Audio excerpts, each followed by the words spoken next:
अस्सलामुअलैकुम, आप देख रहे हैं वारदात न्यूज़ HD। खबर शामिल करते हैं बहावलपुर से। डकैती की वारदात में 2 पुलिस कांस्टेबल मुलवस निकले।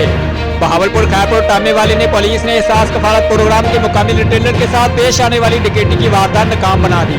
5 अफराद पर मुश्तमिल गैंग एहसास प्रोग्राम के मोटरसाइकिल सवार मुलाजमीन से 6 लाख रुपए और दीगर कीमती सामान लूट कर फरार हुए। मुलजमान गाड़ी पर सवार थे। बर वक्त इतला पर पुलिस ने नाकाबंदी की और गाड़ी को रोकने की कोशिश की। मुलजमान के ना रुकने पर पुलिस ने टायर पर फायर किया, जिससे एक मुलजम जख्मी हुआ। 5 मुलजमान को गिरफ्तार कर लिया गया।